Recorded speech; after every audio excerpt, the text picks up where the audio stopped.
पिछले दिनों देश में विभाजनकारी राजनीति करने वाले लोग सुर्खियां बटोरने के लिए आदरणीय गृह मंत्री अमित शाह जी के संसद में दिए गए बयान के एक छोटे से हिस्से को तोड़ मरोड़ कर पेश कर रहे हैं और लगातार ये घृणित कार्य कांग्रेस पार्टी कर रही है और उन अंबेडकर जी के नाम पर कर रही है जिसने हमेशा डॉक्टर अंबेडकर जी का अपमान करने का काम किया। हमारे देश को संविधान देने वाले बाबा साहब का जीवन हमेशा समानता पर आधारित भारत के निर्माण को समर्पित था, लेकिन उनके जीवन काल में और उसके बाद भी कांग्रेस ने कभी उनका सम्मान नहीं किया। जब बाबा साहब को संविधान सभा का सदस्य बनाया गया था तो नेहरू जी की सह पर कांग्रेस के कई नेताओं ने उनका जमकर विरोध किया। और यही नहीं, जब बाबा साहब अंबेडकर चुनाव के मैदान में खड़े हुए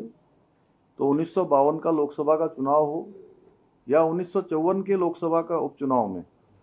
बाबा साहब को हराने के लिए बहुत षड्यंत्र उन्होंने रचे और खुद उस समय नेहरू जी ने खुद उन क्षेत्रों में जाकर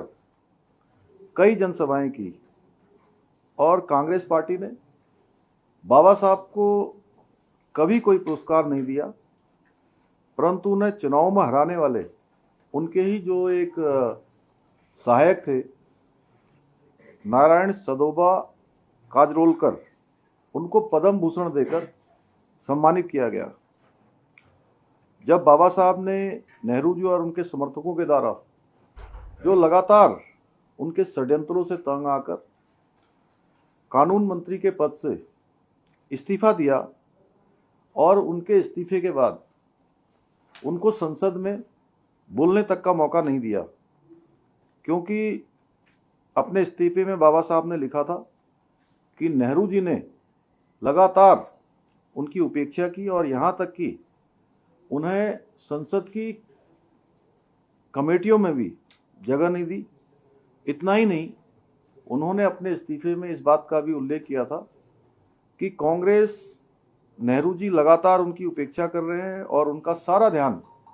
केवल मुस्लिम तुष्टीकरण पर रहता है और उन्हें लेकिन दलितों और आदिवासियों की कोई चिंता नहीं है, उनकी सुरक्षा की कोई चिंता नहीं है, केवल मुस्लिम सुरक्षा की चिंता है। कांग्रेस ने बाबा साहब के त्यागपत्र को जनता के बीच में भी नहीं आने दिया, क्योंकि इससे पंडित नेहरू जो उनकी सच्चाई थी वो उजागर हो जाती। क्योंकि पंडित नेहरू ये नहीं चाहते थे कि कोई भी उनसे ज़्यादा योग्य व्यक्ति संसद में बोले, जनता के सामने आए।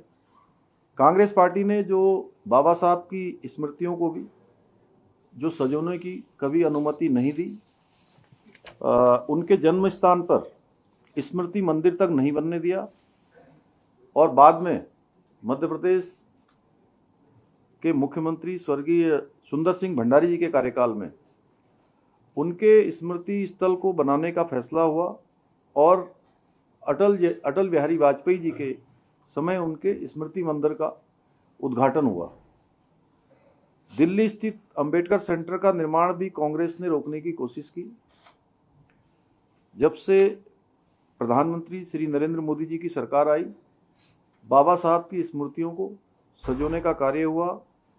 चाहे वो लंदन हो, दिल्ली हो, नागपुर, मुंबई में उनके जीवन से जुड़ी महत्वपूर्ण स्थलों पर